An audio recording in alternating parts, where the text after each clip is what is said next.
All right, JD Vance there in Pennsylvania earlier today. Let's go out live right now to Bedminster. We do have Donald Trump coming to the podium for his news conference. Thank you, everybody. Nice to see you. We have a lot of interesting things to talk about, and we have some very specific things. So we'll take our time. We have plenty of time. I think you have plenty of time. I hope you like the weather. It's very nice. Nice place. Nice location. And I do thank you for being here. And we don't have very much heat. So I'd say it's perfect weather for this. The rain is not imminent based on the fact that there are no clouds. So it's really nice. It's really nice. And let's go over some big facts and some very substantial truths about where we stand as a country, because we're a failing nation because of the way it's been run for the last 3.5 years. We're a failing nation. People are coming into our country by the millions and millions and millions. We have no idea who they are or where they come from. But we're also a failing economy.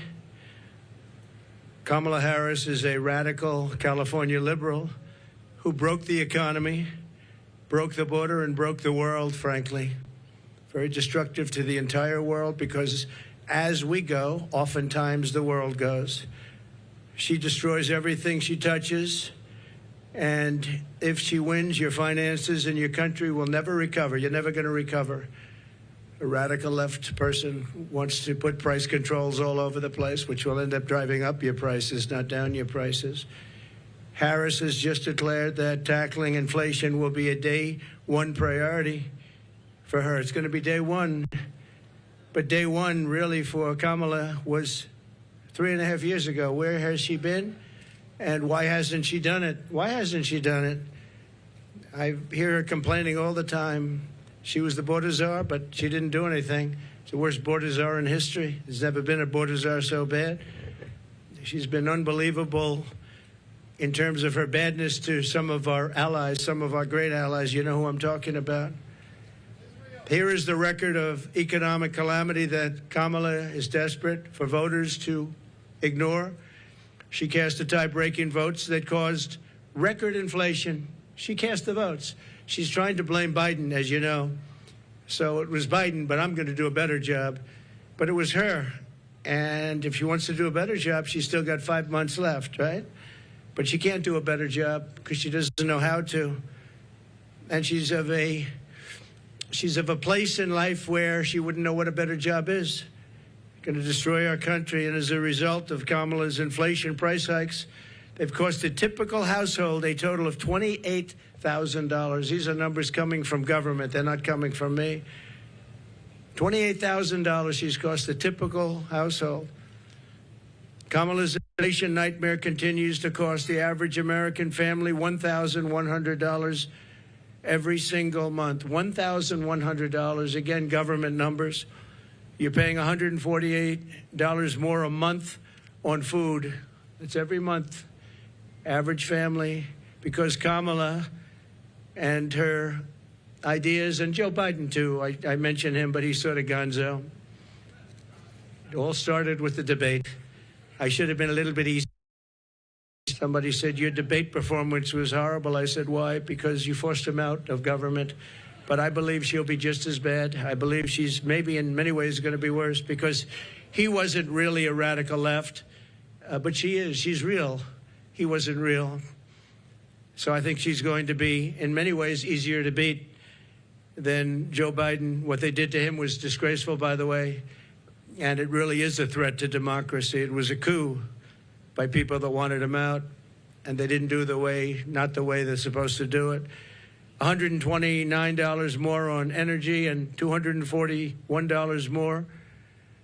This is all per month on rent. So you have that, $148, $129, $241, and then many other increases.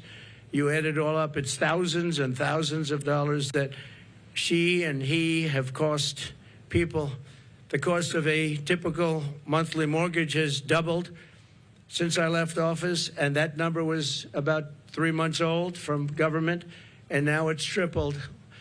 We had mortgage rates at around 2%, close to 2%, and they're now at 10%, and you can't get a mortgage. So That means it's a lot higher than 10%. I guess it is whenever they want to give over the money, and that's a lot more than 10%. So when you think about double, they've actually quadrupled or more than that. Think of that, quadrupled, which really kills the American dream for young people. Young people are being devastated by what they've done to our country. Grocery prices have skyrocketed. Cereals are up 26%. Bread is up 24%. Butter is up 37%. Baby formula is up 30%. Flour is up 38%. And eggs are up 46%. And many items are up at much higher rates than that. Now Kamala is reportedly proposing communist price controls. She wants price controls. And if they worked, I'd go along with it too, but they don't work. They actually have the exact opposite impact and effect. But it leads to food shortages, rationing, hunger, dramatically more inflation. Their Inflation Reduction Act, by the way, was a disaster. It's what caused the inflation. Their Inflation Reduction Act was a con job. They actually admitted that it wasn't really for inflation that they did it. They don't know why they did it, but they named it the Inflation Reduction Act, which was a very nice name. Got approved based on that. Unfortunately, people didn't understand it. I understood it. I said that's going to cause tremendous inflation, and it did, among other things like energy. She's running on the Maduro plan. We call it the Maduro plan, like something straight out of Venezuela or the Soviet Union. This announcement is an admission that her economic policies have totally failed and caused really a catastrophe for our country, and beyond that, a catastrophe in the world. A little bit unrelated, but not totally unrelated. We have wars breaking out in the Middle East. We have the horrible war going on with Ukraine and Russia. All these things would have never happened if I was president, would have never, ever happened, and they didn't happen. Since Harris took office, car insurance is up 55%, and they just announced it's going to be substantially higher than that within the next week. They expect big increases in car insurance. It's out of control, and insurance generally. Thanks to Kamala's war on American energy, electricity prices are up 32%. Gasoline prices are up 50% and going higher. Meanwhile, real incomes are down by over $2,000 a year. So the incomes for people are down $2,000 on average a year, government numbers. The typical American has seen a 4% pay cut under Kamala and Biden. Crooked Joe Biden. Credit card debt has exploded by 50% under Harris to a record high. It's now at a record high. It's never been anywhere close. Since March, and by the way, people are going to have to start paying that, and it's not going to be a pretty sight for the next period of time. It could be a substantial time. Since March of 2022, the average middle-class household has lost $33,000 in wealth. How about that? $33,000. That's average. In July alone, 350,000 people were added to the unemployment rolls. It's a lot of people. 350,000 people added to the unemployment rolls. And think of that. That's in 1 month. That's in July. Virtually 100% of the net job creation in the last year has gone to migrants. You know that? Most of the job creation has gone to migrants. In fact, I've heard that substantially more than beyond the number of 100%. It's a much higher number than that, but the government hasn't caught up with that yet. But virtually right now, as of the time they did this, virtually 100% of the net job creation in the last year has gone to migrants. Harris gave work permits and Social Security numbers to more than 3 million illegal immigrants to steal jobs from Americans. So think of that. And, you know, they're having a lot of problems with Social Security. I'm going to be the one to save Social Security, but they're having a lot of problems with Social Security because under their system of putting all of these people into it, it's going to blow up and fail. If she's elected, Social Security will fail. It'll be a blow up like you've never seen before. It'll be a bankruptcy of the entire system, probably the nation itself. You don't have to imagine what a Kamala Harris presidency would be because you're living through that nightmare right now, and it is a nightmare. It's a nightmare. And you're going to stop inflation, but we're going to have a crash, and we're going to have a crash like a 1929 crash if she gets in. You saw a gentleman yesterday who got up, one of the top analysts in the world, frankly, and said that if Trump isn't elected, he predicts, and he's predicting you have a stock market crash like 1929. He also said the only time and the only reason the stock market has gone up, even though it had some bad moments recently, but I think we'll take a substantial lead. You saw the polls come out today. We're leading in most of the polls, but you'll have I have a lot of friends over there. So I don't think they're reporters, however, are they? This was supposed to be for reporters. Thank you very much.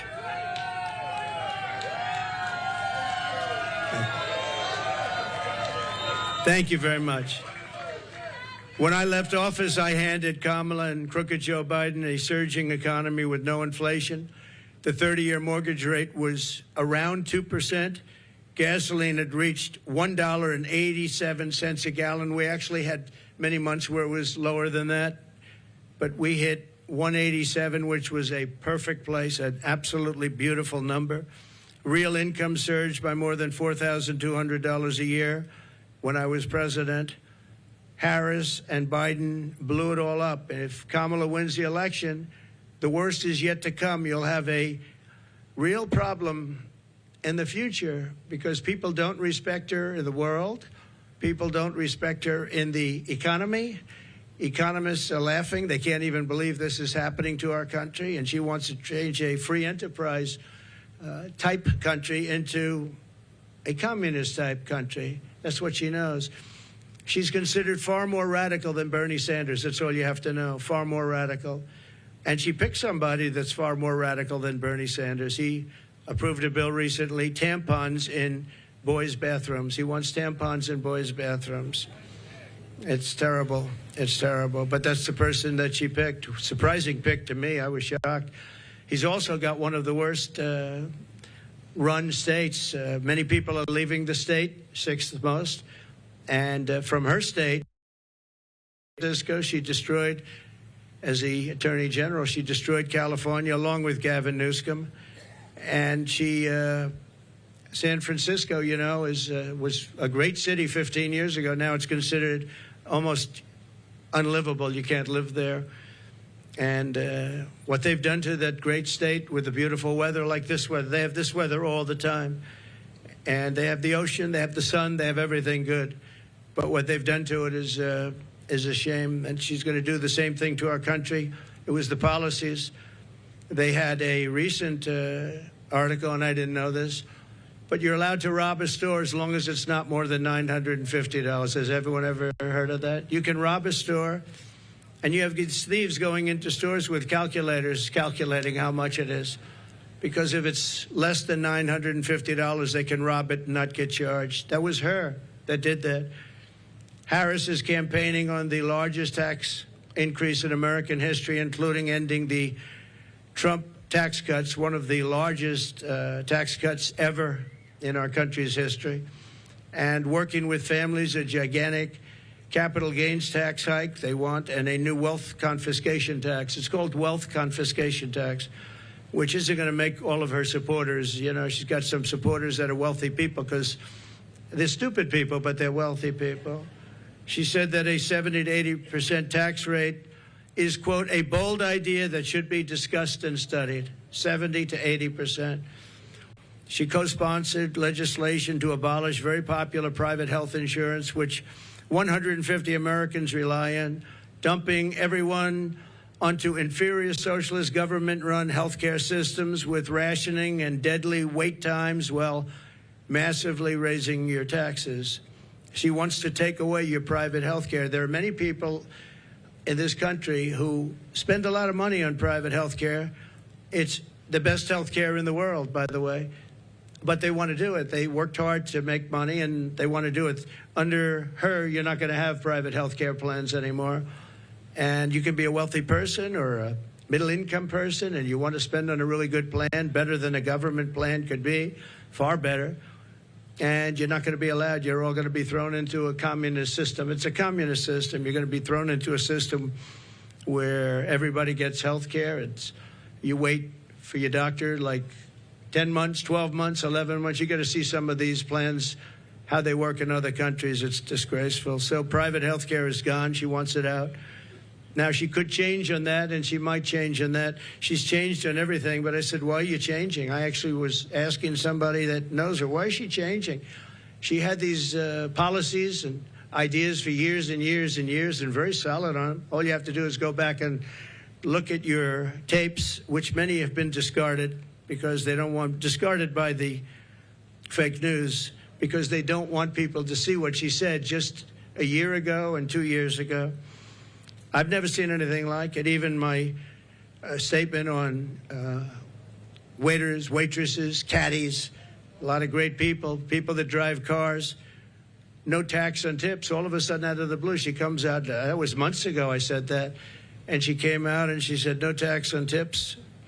She could have at least said, you know, President Trump had some great ideas, but one of the ideas was no tax on tips. I think it would have been nice, and people would have accepted that. But she just came out like it was hers, and she never had her. In fact, just the opposite.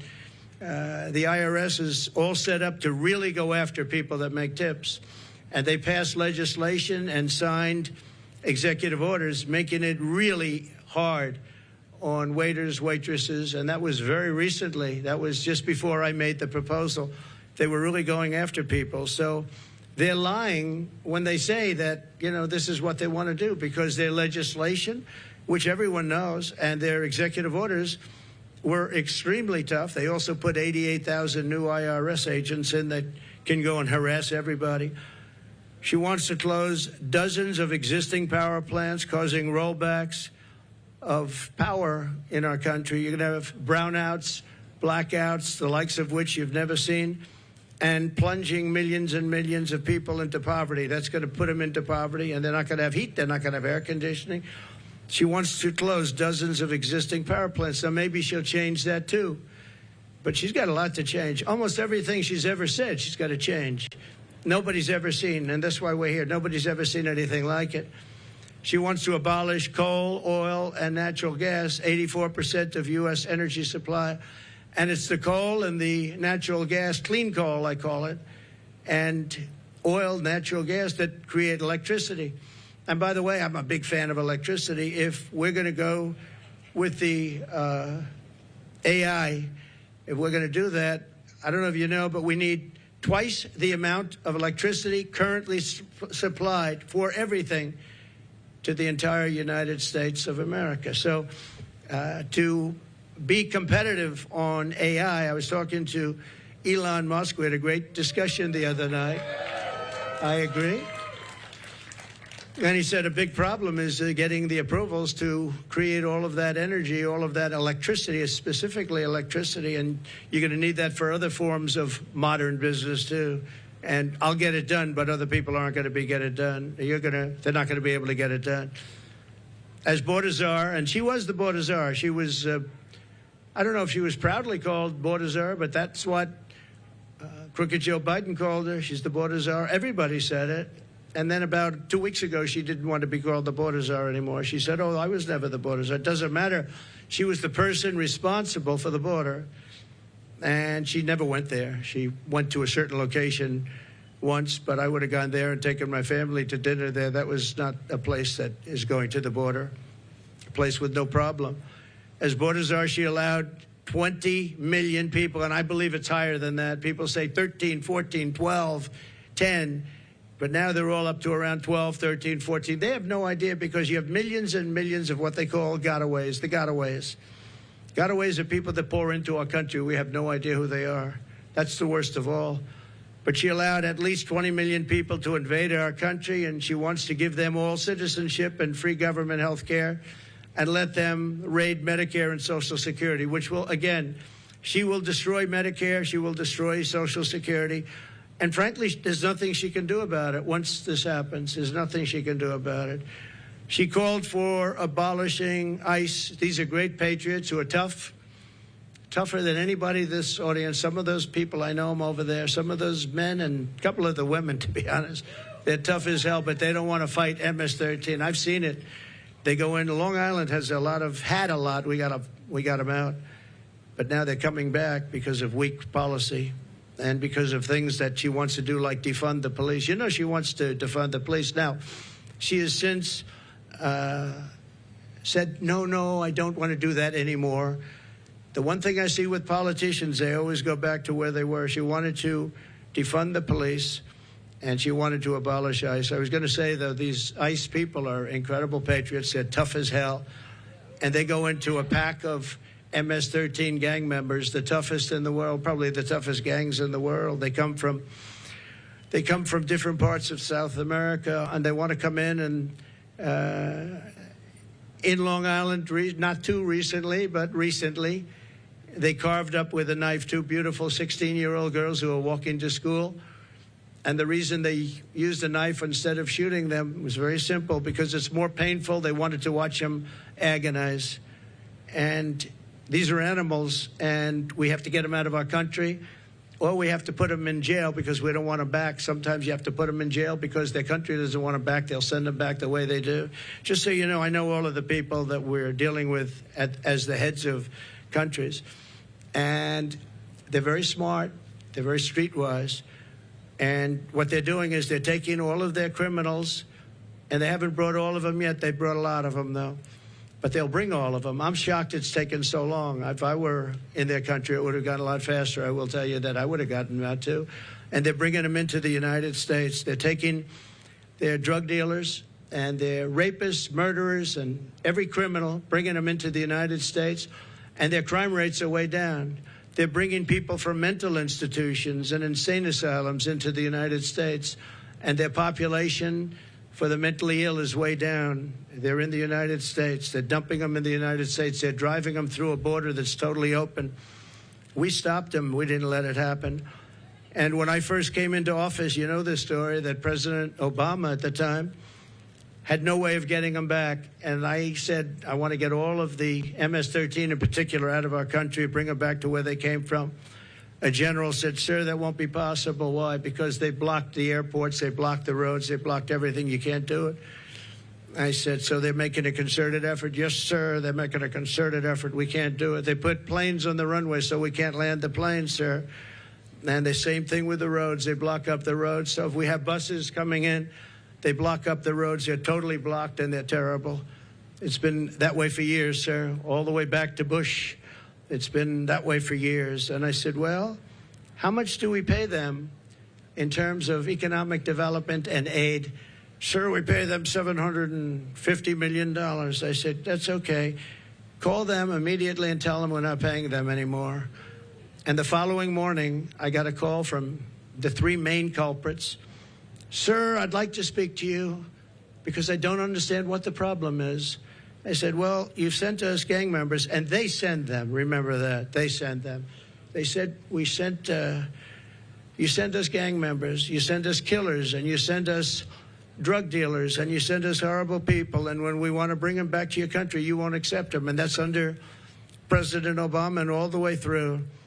And therefore, you're in default. You are in total default of the money that we send you. And we're not going to send you the money anymore. You're not getting any of the $750 million and more. We're not giving you any. You are delinquent. You are delinquent in what you've done. And you're not getting, sir, please, can we talk? I said, yeah, we can talk. What? We would absolutely love to have MS-13 sent back to our country. We think they're wonderful people. They're not wonderful people. They're wonderful killers. But they changed their tune totally. When I said they weren't going to get the money, I don't know why these people don't do it. And the $750 million now is billions of dollars because Biden increased it very substantially. He thinks by sending them money, they're going to send fewer people into our country. How stupid is that? So they're giving them $2.5–3 billion. The 750. Not only did he give it, I didn't even pay after they made the call because I said, you know, you've treated us badly for so many years. We're not going to pay you it anyway. But now they're giving them billions of dollars, billions, much more than when I took over. It was 750. Now they're giving them billions. But they said, there must be an understanding, sir. We would love to take them back. And I said, well, you're going to get them back. And we started bringing them back by the thousands out of Long Island, out of Michigan, out of Ohio, by the thousands. And she compared ICE agents, these brave people, to the KKK. She said, the ICE people, the ICE agents, I compare them to the KKK. Well, they don't really, because, you know, when you go into like Long Island, like Ohio, like Michigan, we had a lot of them, and you see these men, in most cases, the agents, get out of a van and walk into, they call it a pack. It's a pack, not like a political pack, slightly different, even nastier, hard to believe, right? But they would go into a pack of these killers, and all you do, I've seen it so many times, all you do is see fists and feet and hands and fighting. And 2 minutes later, they stand up and they walk out. They have them by the feet. They walk them out, or they drag them out, mostly drag them out, put them in paddy wagons, and they bring them back to their country. They take them back to the country, and the country is open arms now, open arms. And it's an amazing thing. For her to say KKK is very unfair, but she doesn't know. She doesn't want to know. She's a very strong communist lean. She wants to end detention of illegal alien migrants, releasing vicious monsters into our communities to rape, maim, and murder our population. She endorsed defunding the police and no cash bail nationwide. She was the original no-funder. And the only thing Kamala Harris can deliver is horrific inflation, massive crime, and the death of the American dream. She is in favor of the death of the American dream because everything she does really stops. Any one of these items stops the American dream. We want our youth to go back and dream of being successful, someday being really successful and employing lots of people, and you can't get up early enough. I gave up that life for a life of politics. I gave up all of these beautiful places that I have all over the world for a life of being abused by the fake news media. And yet I would do it again. Somebody asked me the other day, would you do it again? I said, absolutely. Why would you do it? Why would you put yourself through?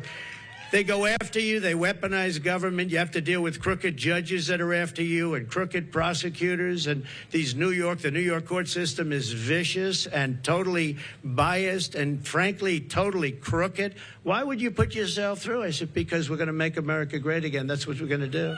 And it's very important.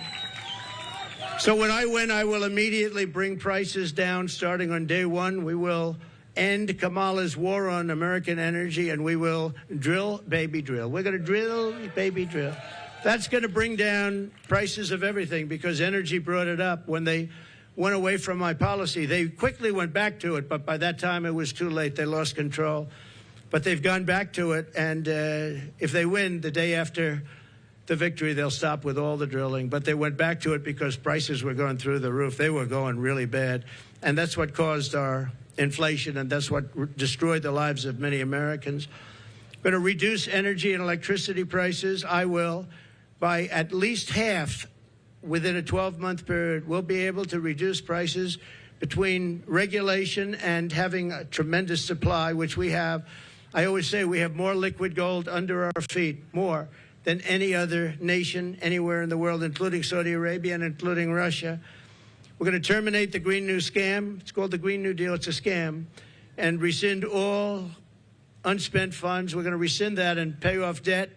And we're going to reduce debt. We took almost $10 trillion for nonsense, for absolute nonsense. We'll do bridges. We'll do roads. We'll do things that we need. But we're not going to be spending it and wasting it stupidly and have China laugh at us. I remember when just a short while ago, Kerry goes, hops in his private plane, flies to China to talk about the energy prices and the energy situation in China with President Xi, who I know very well. Had a very good relationship until COVID came in, but that was a fence too far. But we had a great relationship, and Kerry would go up there, and he'd leave so happy. But they don't do anything. They just talk.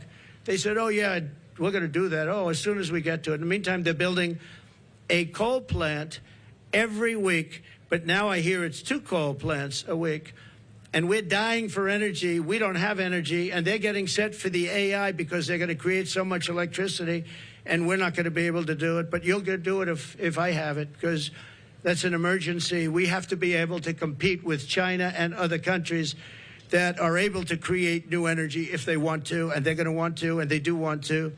but they're building at least one coal plant a week.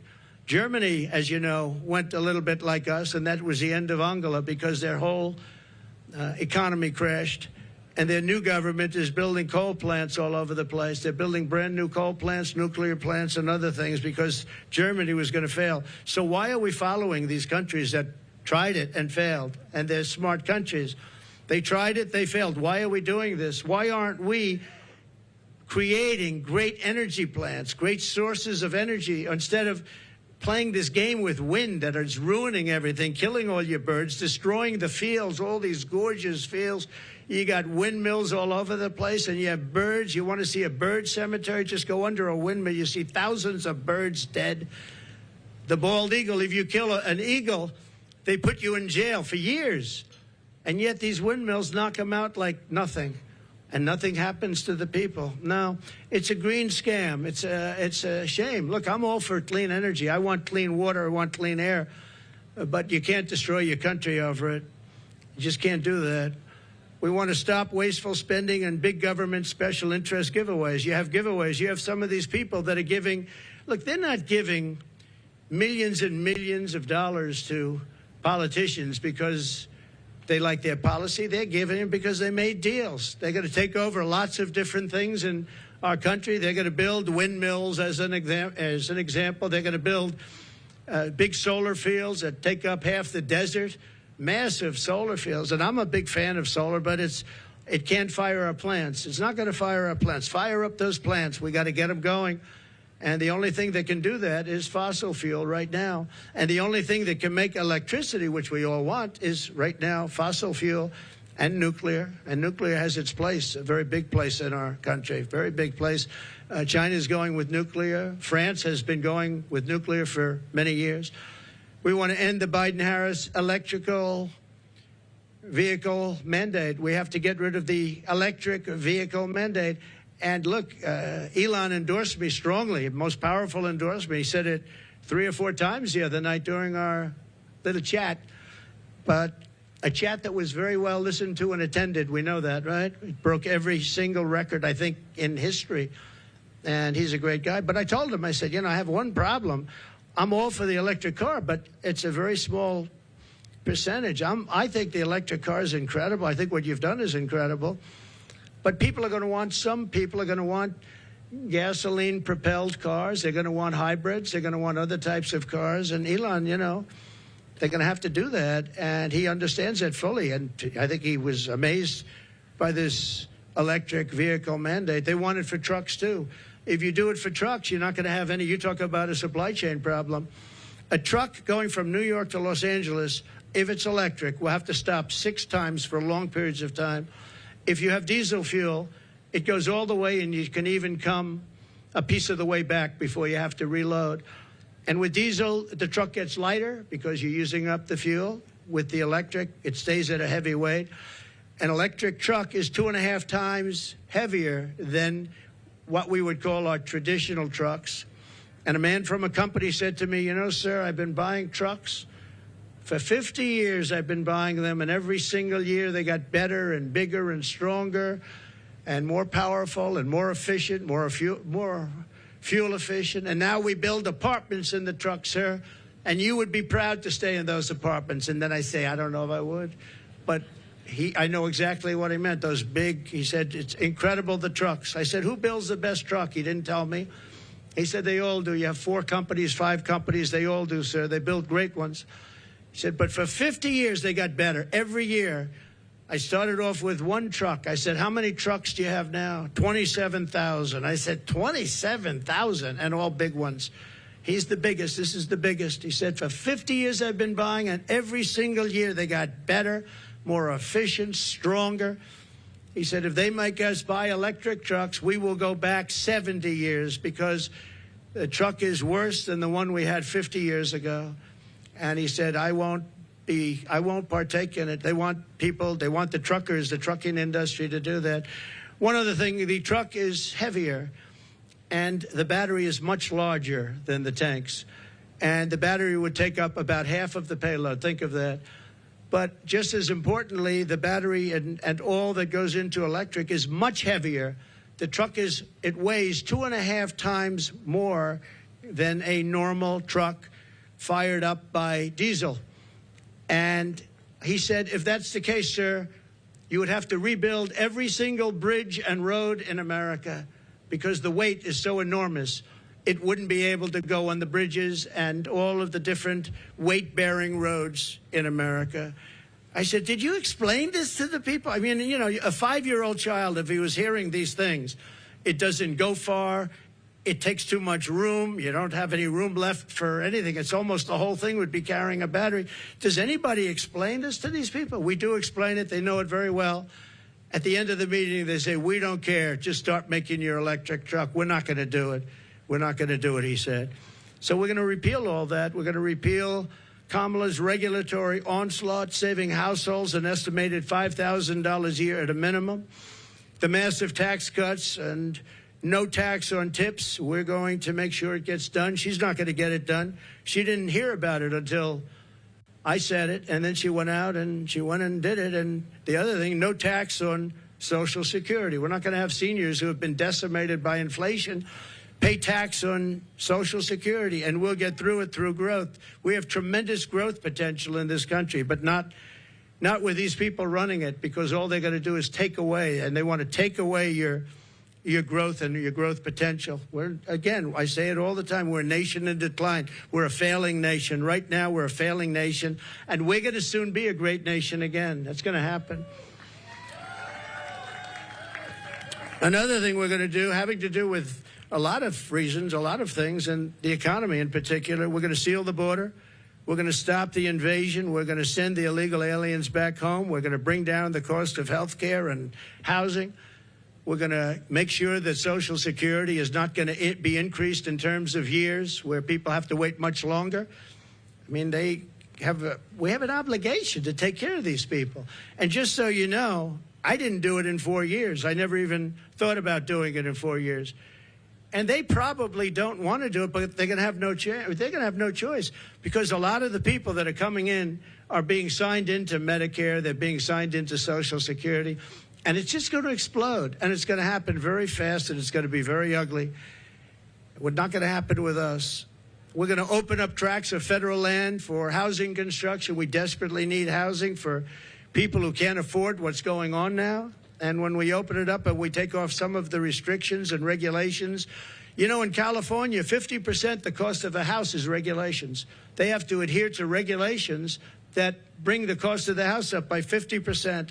We're going to bring back our supply chains to stop costly supply chain disruptions. We have tremendous disruptions. I have it all the time, and I think you do too. We order things, and I keep saying, well, when's it getting here? Sir, there's a supply chain disruption.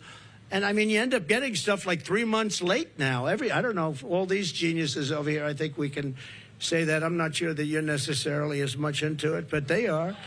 And I will say that very often, we have problems with supply chains where I'm waiting for things for weeks and weeks. And I say, by the way, whatever happened to it? Supply chain, sir, it's not coming in. And it's a terrible thing. Nobody ever thought a thing like that would happen to our country. We're going to restore peace and stability all throughout the world. And you all know Viktor Orban. He's the prime minister of Hungary, and a very tough man. He's a good man, but he's a tough man. And they asked him, what do we need to stop all of the wars with Israel? What do we need to stop the wars in Russia and Ukraine and all the other wars that are starting? He said, when President Trump was here, we had no wars. We didn't have Russia lining up at the borders to go and attack Ukraine.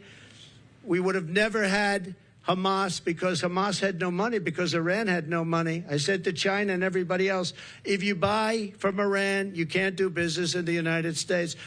And I'm not looking to be bad to Iran. We're going to be friendly, I hope, with Iran. Maybe, but maybe not. But we're going to be friendly, I hope. We're going to be friendly, but they can't have a nuclear weapon. They can't have a nuclear weapon. And we were all set to make sure that they don't have a nuclear weapon, because once they do, it's a whole different world. It's a whole different negotiation. But Viktor Orban said, if you put Trump in, nothing's going to happen. Everyone's going to be peaceful, because they were afraid of Trump. Now, I don't like saying that I said that, I would say maybe they respected Trump. But he said they were afraid of Trump. They didn't know where he was coming from, and they were really afraid of him. They're not afraid of these people. And being afraid isn't so bad, but I would say more importantly, they respected me. But he didn't use that word. He said they were afraid of Trump. And we would have not had any problems with China and Taiwan. We wouldn't have had any problems with Ukraine and Russia. We wouldn't have any problems with anything. But we will stop inflation. We will make America affordable again. And we're going to bring back the American dream. We have all these young people. They're coming out of schools, colleges, everything else. And they're not going to have the American dream. They don't even think about the American dream. Right now, they just think about survival. And I just want to end by saying we have tremendous potential in this country. We can do amazing things, and we can do them fast. We have to get the criminals out. We have to get them out immediately and fast and tough.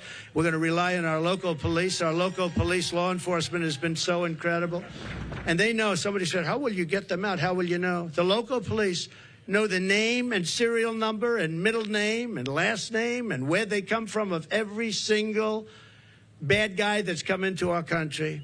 And we're going to rely on local police, and we're going to make sure that they have immunity from prosecution because, frankly, our police are treated horribly. They're not allowed to do their job. You know that better than anybody. They're not allowed to do their job. If they were allowed to do their job, we wouldn't have cities that have crime rates. You look at Chicago. On the 4th of July weekend in Chicago, think of this, 117 people were shot and 17 died. Afghanistan isn't anything like that. And speaking of Afghanistan, the single most embarrassing day in the history of our country. And yesterday I saw they gave $85 billion worth of brand new military equipment that I rebuilt the military. So this was equipment that to a large extent I bought, but brand new. And they had a parade yesterday, a beautiful parade. We were going to get out with dignity and strength. We were there for 21 years. And we were going to keep Bagram because it's 1 hour away. Bagram is this massive Air Force base that I visited. It's a massive base. And we were going to keep it because it's 1 hour, not because of Afghanistan, but because it's 1 hour away from where China makes its nuclear weapons. And they were showing it off yesterday, but the fact is that China now controls Bagram. China, can you imagine that? And we left. We were going to stay there. We were going to keep it. We were going to get out with dignity, strength. We were going to take our soldiers out last, not first. We took our soldiers out first. I dealt with Abdul, and he's still the leader. Strong man, smart man. But he understood that if he did anything, because we were losing a lot of people to the snipers, and under Obama, it was terrible. It was brutal. They'd be walking around and just get shot, and that was the end of them. Our people, and other people too, civilians. And I let him know that if you do that, we're going to hit you so hard like you've never been hit before. But why? He said, do you send me a picture of my home? Why? Why do you send me a picture of my home? I said, you'll have to figure that one out later. But I said, we're going to have to hit you people so hard like we've never hit anybody. And he understood. And he said, yes, Your Excellency, I understand. He called me Your Excellency. I wonder if he calls that to Biden. I doubt it, right? But he understood that, and he respected us. And for 18 months, not one American soldier was killed. Not one. And then I left because of an election where I got millions of more votes than we did in 2016. We got millions of more, from 10 to 12 million votes more. Think of that. No president has ever gone with that kind of an election uptick. Usually a president will get less. President Obama got less, much less, his second time, but he won. But he got much less. We got 10 to 12 million votes more, and that's not including other votes that we can talk about at another day. But this is their votes, 10 to 12 million more. And we left, and that's when all the problems started. We didn't have these problems. We would have never had a problem with Abdul. We would have never had a problem with anybody, frankly. And I'd have to say, you're looking at things behind me. They did a nice job. Wow, I haven't gotten to see. That's good. I don't like the tags very much. Look at that, up 46% eggs. Wow, up 65% Wow, school lunch is up 65%. How can a family afford that? But look at this over here. What a nice job. I think I'm going to take some of them back to my cottage and have a lot of fun. Like the Cheerios. I haven't seen Cheerios in a long time. I'm going to take them back with me. Bacon is through the roof. They're all through the roof. The milk, everything is bad. And we're going to straighten it out. We're going to bring prices way down, and we'll get it done fast. And with her, it's just talk. She's a radical left San Francisco person who destroyed the place. And I don't know. It's hard to believe that she can even be in the discussion. They had a group of 12 people that she was considering, and they put her name in there, and they marked them, who were the best and who were the worst. And she was actually rated the worst of the 12. They had 12 plus her, 13 people, and they rated her the worst. Now, 6 weeks ago, she was considered to be a failed vice president and a failed administration, a disaster. And now all of these people are talking about her like she's Margaret Thatcher, liberal version. She's not smart. I don't believe she loves our country. And we cannot have our country destroyed, because once that happens, it'll never be able to come back. Okay? If you'd like, we can ask her. Mr. President, it's been reported that you recently spoke with Prime Minister Netanyahu, maybe as recently as yesterday. Can you clarify when the last time was you talked to him, and what advice, if any, you're giving him about a ceasefire, about ending this war? The last time I saw him was at Mar-a-Lago, and he came with his wife and a large group of people. And we had a very good relationship with him and with Israel. Again, this would never have happened. October 7th would have never happened, would have never, ever happened. And he asked for the meeting. We had the meeting. It was about 2 hours, 2.5 hours long.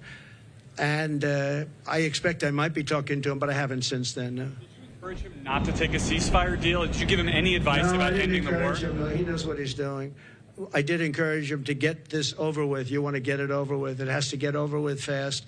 But have victory, get your victory, and get it over with. It has to stop. The killing has to stop. Yes, please. Mr. President. Thank you, President Trump. You've spoken very passionately about how God saved your life. And I'm wondering, have you put much thought into why God saved your life? As in, for what purpose has he been shielding and protecting you? So, I don't know if you heard the question. You've spoken about God saving your life. That I've spoken passionately about it. And something happened, because that was a miracle. I never looked that way. The audience was massive, and it was in front of me. I never have that particular graph. That was a graph on, as you all know now, that it's very, I think everyone knows it very well, but it showed the great numbers on illegal immigration. It was the lowest point we've ever had. And it was one that I use less than 20% of the time. It's always at the end of the speech, not at the beginning of the speech. And it's always on the left side, not the right side. And yet, for some reason, I called it. It's not on a teleprompter. I do things largely without a teleprompter, frankly, because it's hard to hold an audience if you're going to go for an hour and a half or 2 hours reading a script. And I just talked about it, and I moved to my right, turned sharply to my right, ping. And if I didn't do that, I'm not here with you. So, yeah, God has something to do with it. It's a miracle, and God had something to do with it. And maybe it's we want to save the world. This world is going down. This world is going down. So it could be. But I believe that. I believe that. My sons are very good shooters. They're like scratch golfers, better, relatively speaking, with shooters, great shooters. And Eric and Don both told me from 130 yards. I said, well, that's pretty far away, isn't it? They said, no, that's like a 1-foot putt with, weapons like the one being used. Plus, he was a good shooter. This guy was a good shooter. He went to the range and shot a lot, and he was supposed to be a pretty good shooter. They said a bad shooter would hit the target almost 100% of the time. So something happened. And I have to say the Secret Service sniper did an amazing job. He had 5 seconds to find the target and hit the target, and he hit the target within, think of this, 5 seconds. And he was much further away because he was over here, and this other person was over there. So you have to give credit. And I have to also say about the Secret Service, when I was hit, I knew it because when I touched, there was blood pouring all over my hand. I said, I guess I know what that is. And I was going down for protection. And they were screaming, get down, get down. There was bullets. And those Secret Service guys were, and person Kate, They were on top of me in a matter of, I think, 3 seconds. It was time dead. And bullets were coming out. I would hear the bullet. I didn't realize you could hear it, but now I know very well. Those bullets were going right over my head. They were there and very brave. There was nobody that said, I'm not going to be going there. They just, they were there very quickly, and they were very brave. There were mistakes made, obviously. He shouldn't have been up there. The roof should have been taken care of, and there were mistakes made. There's no question about it. But there was a lot of bravery also. We have to remember that. Okay, thank you very much. Right. Thank you. I'm going to talk about credit card debt for just a second. You've got all these items. A record. It's a record. Credit 48% up. And many families going into debt just to pay for groceries. Yeah. What's your message to Americans right now that you can make America affordable again? Well, I would say my message to them. So he said, credit card debt is at the all-time high. It's never been like this. What's your message to America? How are we going to solve that, and what will they do? You know what I think they should do? They should, on November 5th or sooner, if it's early voting, which largely it is, which is ridiculous. We should have one-day voting, paper ballots. We should have voter ID, and we should have proof of citizenship, because people are voting and people are going on now without citizenship. But we should do it, and maybe we'll be able to get that done, too. It's one of the things I want to do. But my message to them would be very simple. Vote for Trump, and we're going to fix the problem. We're going to get it fixed. We'll get it fixed. Follow-up question, yes, if I could. Kamala's been promising on day one, I'll do this. And for basically 4 years, she's promised this day one. Yeah. What will you do on day one to turn this country around? So she is saying when she gets in, she's in now. And especially with Biden, because, I mean, he's not in the best of shape. But you know what? She's in there now. She can do anything she wants. And she's still saying, if you elect me, I'll do this, I'll do... Why didn't she do it? Here's my one question. It's the easiest question. Because she complains about everything.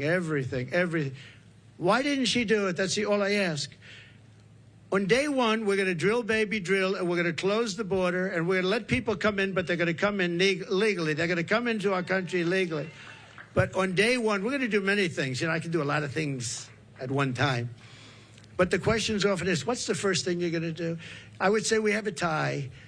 We're going to close the border. We're going to stop the millions of people coming in, and we're going to take all of the criminals that have come in, and we know every one of them. I know. And the local police know better than anybody else. They're going to work with us. I've spoken to a lot of the sheriffs, every police, virtually every law enforcement group in America has endorsed Trump. I don't think anybody's endorsed Kamala. Not one. I don't think anybody's endorsed them. And you know that better than anybody. In Florida, all over California, they've endorsed me. We have the relationship I have with law enforcement. And these are great people, and people that we have to really cherish and respect and let them do their job and protect them. And you'll always have a bad apple in everything. You have bad apples as reporters. That I can tell you many. I'd say about 80%. But you're always going to have bad apples. But you have very, very few when you look at it. Very, very few. You have to let them do their job. You have to protect them. But basically, we're going to drill, baby, drill. We're going to get the energy prices down almost immediately, and we're going to close the border, and we're going to get the crooked ones out, the bad ones out, and we're going to let a lot of people come in, because we need more people, especially with AI coming and all of the different things, and the farmers need, everybody needs.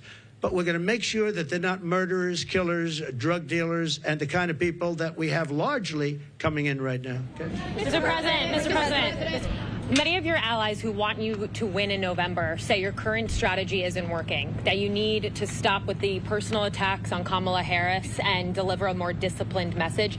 Do you agree? And also, you added more people to your campaign today. Yeah. Is that a sign of a shifting strategy? No, I think it's a sign of we want to close it out. We have great people. Susie is fantastic, as you know, and Chris is fantastic. They're leading it.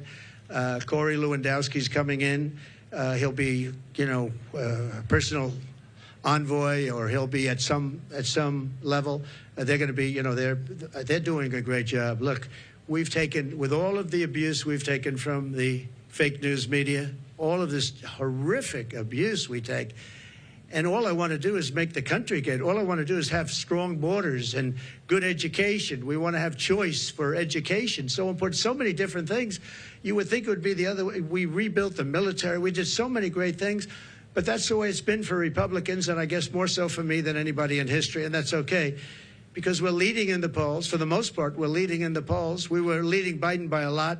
We're leading now, but I think when she's exposed, I think we're going to beat her by a lot more than we would have beaten Biden by, because he had a little group of people that have been voting for him for a long time. She doesn't have that. People don't know who she is. As far as the personal attacks, her because of what she's done to the country. I'm very angry at her that she'd weaponized the justice system against me and other people. Very angry at her. I think I'm entitled to personal attacks. I don't have a lot of respect for her. I don't have a lot of respect for her intelligence, and I think she'll be a terrible president. And I think it's very important that we win. And whether the personal attacks are good, bad, I mean, she certainly attacks me personally. She actually called me weird. He's weird. It was just a soundbite.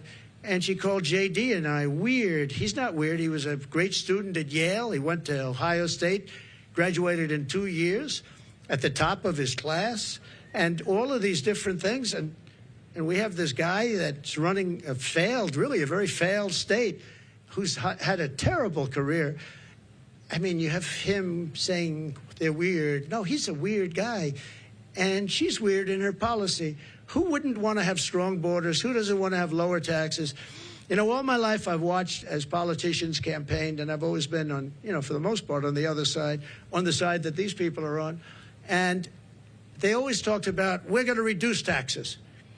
This is the only campaign I've ever heard where they're saying, we're going to increase your taxes.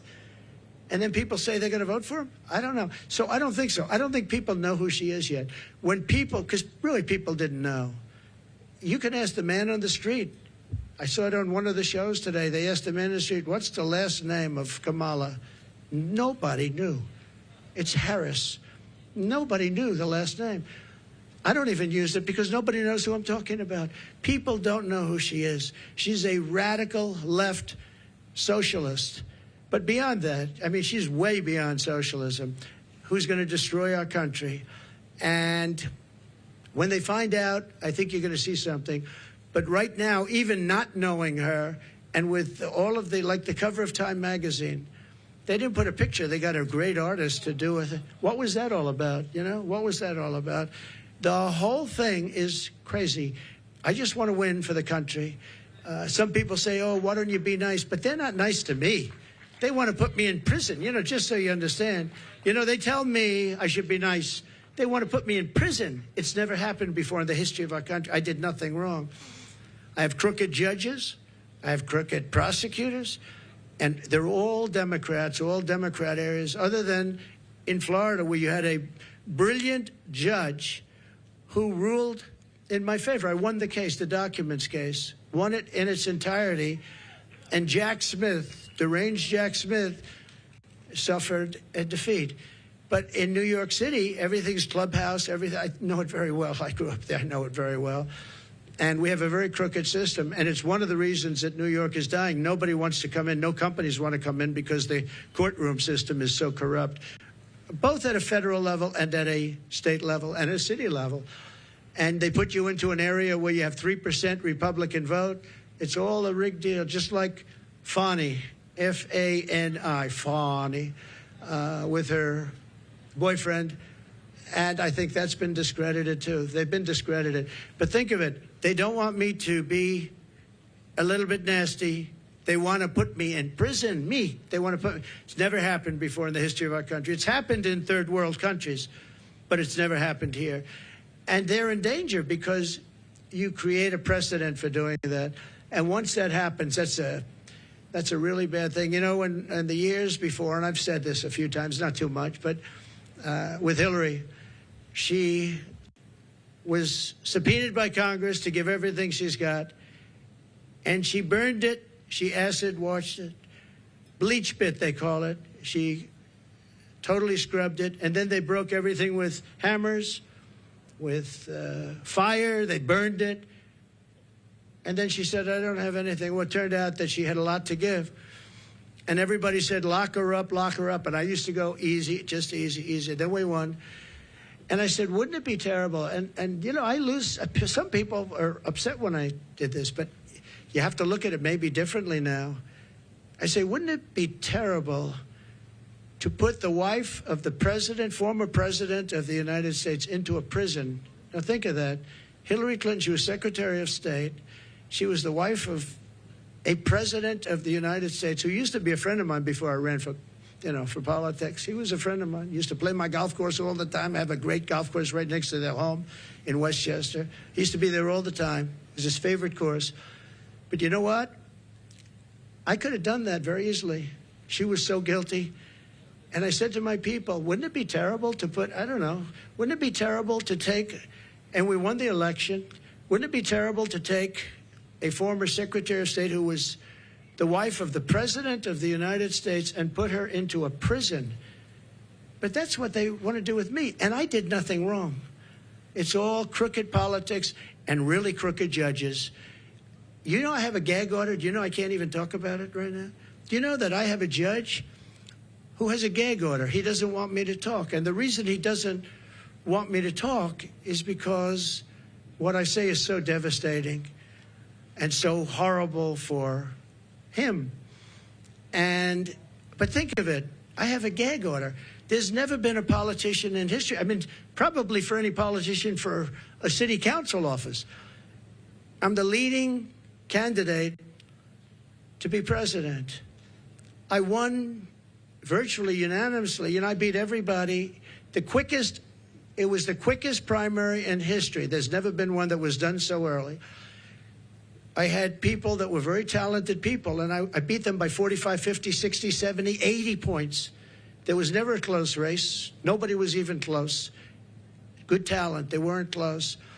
And I'm running against the Democrats. So it's a two-party system, whether we like it or not.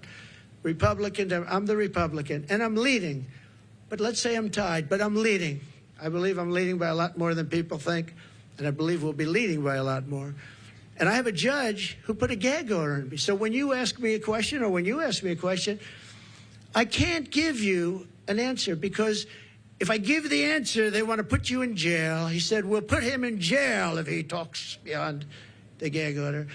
And this is in a state where, unfortunately, the laws have been very bad, and they haven't been upheld by the appellate divisions generally. Although I have one case where we a certain judge, I won't use names, but the Attorney General case where we won 5 appeals on the same case, the most ever trial. It was a ridiculous, horrible decision where you have a very, very biased voting population and a judge whose hatred of Donald Trump was beyond belief. And we won the case, but he ruled a ridiculous amount of money, civil case, ruled ridiculous. Now, this is what they're doing is interference with an election. They want to interfere. Look at the one thing they want to sentence right before the election takes place. Let's sentence him, because who's going to vote for him if we sentence him? Let's sentence him right before. No, this is interference with a presidential election at a state level, and it's a state that always goes Democrat. It's interference, and as you know, the Supreme Court ruled recently on immunity, and I'm immune from all of this stuff that they charged me with. But isn't it a terrible thing? And yet Hillary Clinton, when it came time to make a decision, I said, I don't want to put the wife of the President of the United States in prison. I want the country to come together and to be unified. And here it is a few years later, and these people say, let's put him, why? Because I challenge an election? Because I want to challenge an election, or some other reason? It's a really disgraceful thing. It's a shame. And it's a very dangerous thing for both parties, because once they start that ball rolling, once they started rolling, that's a nasty ball. Yes, please. Please. 2 quick questions here. Nikki Haley told our Bret Baier that Republicans need to stop whining about Kamala Harris, focus on courting those independents, those suburban women, the moderates out there. What do you think of that strategy, and would you consider having Nikki Haley on the campaign trail with you? Sure. I think that we've done very well. I think that we're hitting a nerve. I think this is a different kind of a race. All we have to do is define our opponent as being a communist or a socialist or somebody that's going to destroy our country. You know, I fought Nikki very hard. I beat her in her own state by legendary numbers.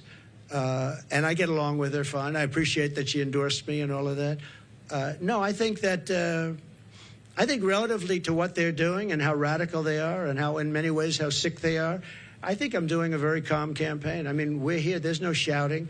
Now, you'll say he ranted and raved, and not you, but some of you will say he ranted and raved. I didn't rant and rave. I'm a very calm person, believe it or not. If I wasn't, I probably wouldn't be around anymore, you know? Probably wouldn't be around. But no, I think I appreciate her advice. I have to do it my way. You know, I ran against her, and I did it my way. People said I should maybe do it a different way, but I won in South Carolina by numbers that nobody's ever seen before. You know, it wasn't even close. And I think she's a good woman. I'd love to have her support. Yeah, she gave me support, but I'd love to have her go around and campaign. Quick follow-up on the economy. You mentioned this in your remarks. Vice President Kamala Harris wants to put a ban on price gouging. Do you think that the federal government should be responsible for determining food prices? Well, not only responsible, they probably can't do it legally, and that will drive up prices. She wants no fracking. Now, she may go and change that. I think she's already changed it. But she wants to have no fracking. I want no fracking. But for her whole life, she said that. No fracking. Then about, I don't know when, a couple of months ago, all of a sudden when she started looking at polls, remember this, she all of a sudden says fracking. I don't think I won Pennsylvania, and I did much better the second time. I won it in 2016, did much better the second time. I know Pennsylvania very well. I don't think there's any way in hell that somebody that's intelligent living in Pennsylvania is going to vote for somebody that basically will eventually end fracking, end fossil fuel. So whether it's Oklahoma or Texas or Pennsylvania, a big energy state, people don't realize that 350,000 people work in that industry. But maybe more importantly, they don't want to pay $9 a gallon for gasoline. So, no, I think that she's made statements. I don't know how you get out of it. I don't know how you can say for 10 years there'll be no fracking. I mean, we have tapes of her laughing at the stupidity of the question. Of course I'm not going to allow fracking. And then all of a sudden, a few months ago, she comes out in favor of, oh, yes, I'd allow fracking. I don't think anybody in Pennsylvania will be. I think she's going to do very badly in Pennsylvania. You have to frack. We need the energy, and Pennsylvania needs the jobs, but Pennsylvania needs the energy also. That energy is going to support our new system for AI and all of the other modern things that need massive amounts of electricity and energy, massive. So it's a very good question, actually. But we have to unify as a country. We have to come together, and I think we can. You know, I get that question oftentimes, and I used to think maybe there's no way because, you know, some people want a border, some people don't want a border. Most people do want a border. But there's such a difference in people. But just before COVID coming out, so 3 years, we went a long period of time, and we had an economy going the likes of which no country had ever seen before. I think you would agree. There's never been anything like it. And people were coming together. People were calling me I would call them radical left. But I would say very liberal people, very progressive people. They came to me. We would like to get together. In fact, we worked out criminal justice reform. I was the only one that could have done that. I won criminal justice reform, and I got that for black leaders that came to see me. Criminal justice reform. Obama couldn't do it. Biden wouldn't even try.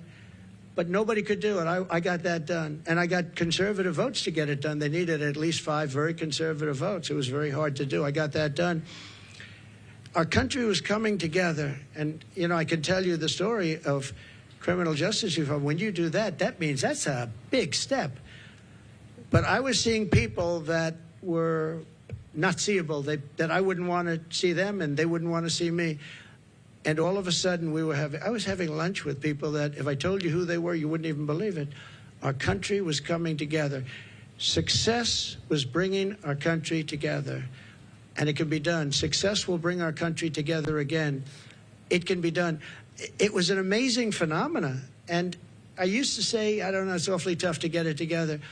I've never seen anything like it. Like, for instance, me getting criminal justice reform done. And I did that with Democrats and some very conservative Republicans who said it's very unfair where people are staying in jail for 35, 40 years, and today they wouldn't even be charged with a crime for what they did. And we got it done, and I was very proud of it. But our country was coming together. The black population had the best numbers they've ever had on jobs, on income, on everything. The Hispanic population had the best numbers.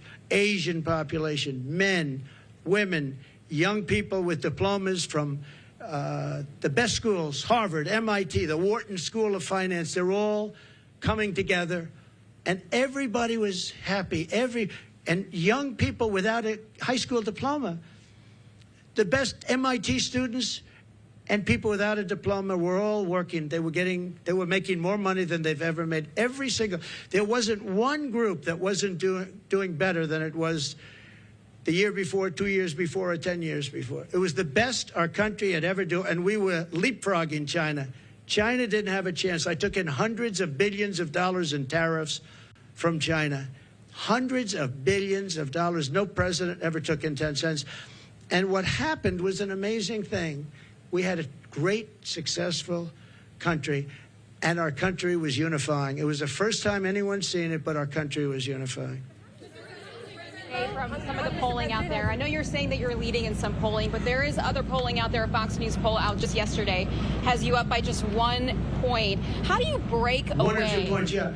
And Fox News has always been my worst poll, believe it or not. And even Fox News had me up by 1 or 2 points yesterday. Came out, I think, 2 points, 1 point. I also think, I tend to poll low. In some cases, really low. In 2016, I was polling low because people didn't want to say who they're voting for. I don't know if that's supposed to be a good thing or a bad thing, but it is what it is. And we did very well in 2016, and we did much better in 2020, much better, but bad things happened. Through COVID, very bad things happened, so we're not happy about that. Yes, I've seen you around a little bit, so go ahead, please. Mr. President, thank you for doing Thank you very much. Thank you. So you talked about how COVID from China was a fence too far. What's your plan for holding China accountable if you get reelected? Well, I want to get along with China. I had a great relationship with President Xi. We made a fantastic trade deal, $50 billion of farm products and manufacturing products they had to buy here, and they were adhering to it. They don't adhere to it anymore because they don't respect Harris or Biden. But as you know, we signed a trade deal with China, and it was actually better than even the USMCA. It was a great trade deal. China had to buy $50 billion, not $15 billion, not anything else, $50 billion. And it was a great trade deal. I think that's one of the underrated things. I think we'll have a great relationship with China. I hope we're going to have a great relationship. But it's got to be a fair relationship. China was taking advantage of the country for years. But so was every other country, in all fairness to China. Every single country was taking advantage of the United States. I can't think of one country where we were doing better than them. Japan was taking, Abe was my dear friend, one of the great men, great leader. But all of these countries were, I used to say, who signs these agreements? It's amazing that we economically survived because we had such bad negotiators or people were getting paid off. I actually looked at some deals. I'd say nobody could be so stupid to sign a deal that's so one-sided. Whoever made this deal has been paid off. And then I'd look into it a little bit, and all of a sudden he's working as an agent for that country 3 years later, 5 years later. Now, we changed a lot of those deals. South Korea, we changed the South Korea deal. We made it from a horrible deal to a good deal. I changed the Japan deal. But I made a great deal with China. They had to buy $50 billion worth. They never bought anything like that. In fact, it was a misunderstanding. When I said the people were negotiating, what number are we talking about? They said 15. I thought they said 50. So when they came back to me, they said, sir, we're all set to get it going. I said, good, what's the number? 15. I said, you told me 50. Why are we going down to 15? They said, no, we said 15. I said, you told me 50. Actually, I heard them wrong. They said 15, but I heard them wrong. So I said, go back and get 50. And we got 50 instead of 15. And it was great. I really think that we can have a great relationship with China. We can have a great relationship with a lot of countries that right now. One of the things with China, I know as much as any country, but all of the countries. The one thing is they have to respect you. If they don't respect you, and you know, I was very tough in countries like Japan, and yet Abe, who was a great man, assassinated, horribly assassinated. He was a great man. He was a great leader. But I believe, and I was very tough on him. I was very tough on Russia. Russia, I was probably the toughest. I ended Nord Stream 2. I ended the biggest deal they've ever done, the biggest pipeline in the world, the biggest. All of Europe was going to be supplied by Russia. And I ended the deal. It was dead. And then Biden comes in and approves it. And they say, oh, I was nice to Russia. No, Putin actually said to me one time, you know, if you're supposed to be, like, friendly with me, I would hate like hell for you to be angry at me because you are brutal. Think of it. Not only that, the sanctions, but forget the sanctions. I ended Nord Stream 2. The pipeline was dead. And then Biden comes in, and he got $3.5 million, in all fairness, from the mayor of Moscow's wife. Remember that? During the debate, we brought it up, and Chris Wallace, who's not the father, he is not, there is no resemblance between him and Mike Wallace, that I can tell you. He said, you shouldn't be talking about that. I said, why not? They got the family, $3.5 million from the mayor of Moscow's wife. Why wouldn't I talk about that? He wouldn't let me talk.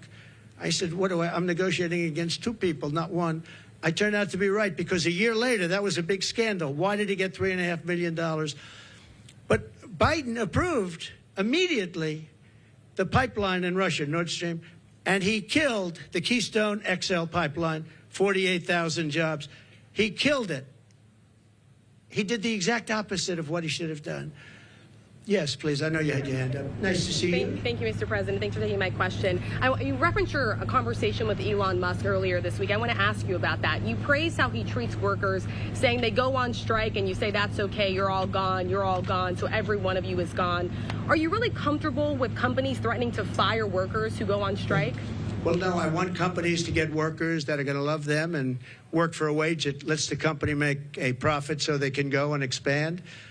In that case, they moved, as you know, they moved the company from California, Elon, from California to Texas because they were able to get things that California wouldn't give. And I did ask him one question. You're moving a very big company out of California that's been there for years into Texas. Did the governor ever call you and say, like, let's work it out because we don't want to lose you? And he said he never called.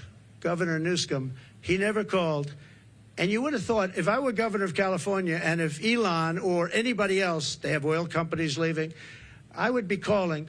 But no, Elon wants to run an efficient company, and if he has to he got rid of a lot of people on X or former Twitter. A lot of people gone, and it still works.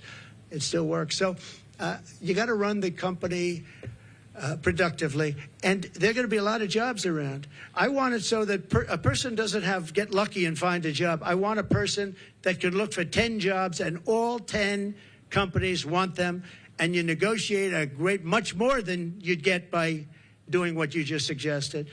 So, you know, he's a strong man. He's a strong guy. He's a brilliant guy. And he wants to get the best he can, and he wants to get the best workers. He pays a lot of money to a lot of his workers. It's, to a certain extent, supply and demand. But ultimately, that's what's going to lead to a great country. So. Just to follow up on that really quickly, because some people took at that as you saying that you would be comfortable with companies threatening to fire workers. Sean O'Brien, who spoke at the Republican National Convention, saying that firing workers who are wanting to organize or striking is economic terrorism. So just to be clear, that's something that you are well, not that's not, yeah, they weren't organizing against Elon. He let them go because he was having a lot of problems in California. They were making it impossible for him. In California, what they were doing with the taxes and everything were making it impossible for him. And Sean O'Brien's a great guy from the Teamsters you're talking. Yeah, Sean is great. I think Sean would understand it better than anybody. Don't forget, the unions are really threatened by what's coming in, by these millions and millions of people coming in. Sean O'Brien understands that. The black population is absolutely threatened. The Hispanic population is absolutely threatened. Because these people are coming in, they're going to take their jobs. They're going to make it very, very hard. What's happened in our country is very dangerous, very bad thing.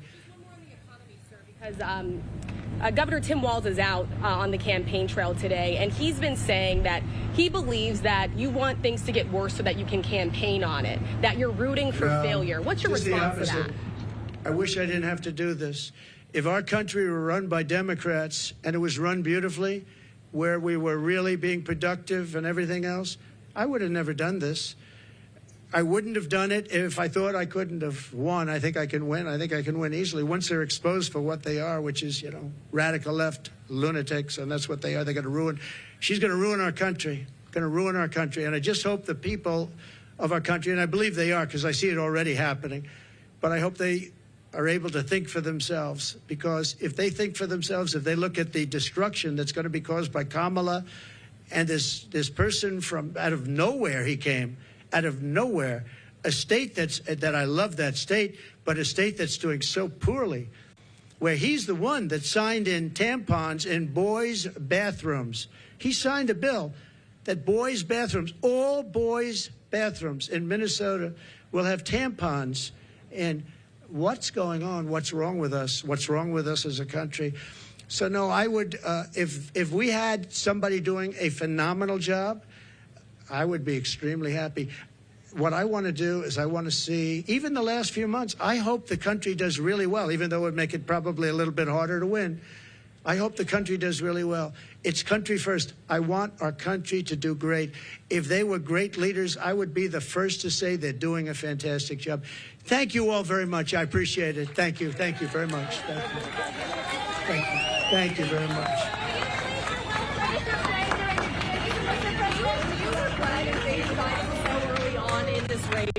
What? Do you regret debating President Biden so early on in the race? Do I regret debating Biden? So it was his request. He said we should get the debates on early, and I was willing. Don't forget, I got CNN, I got Jake Tapper and Dana Bash. They're not Trump people. They wanted to have a debate where their mics are turned off when the other person's answering the question. They gave me every single thing that I couldn't approve, and I said, yeah, I'll do it. So they got the debate on their terms. They got the network that they dreamt of. But that was really his decision. I had to decide whether or not I felt I wanted to debate him. And I think they didn't want to debate, but I agreed to every single thing.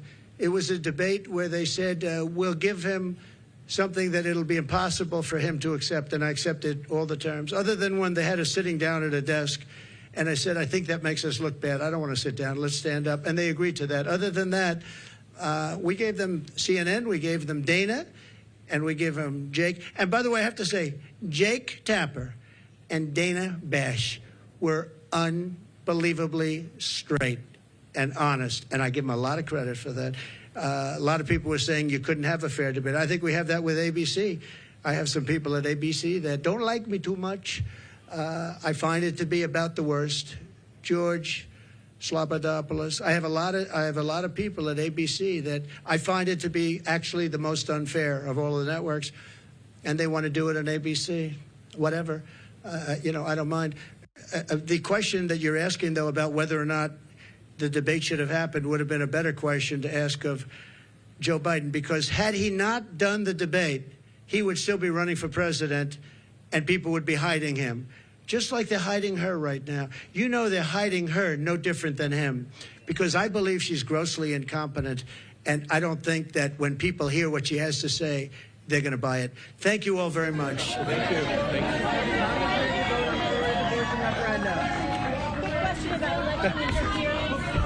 Wheaties or Cheerios? Which one are you taking?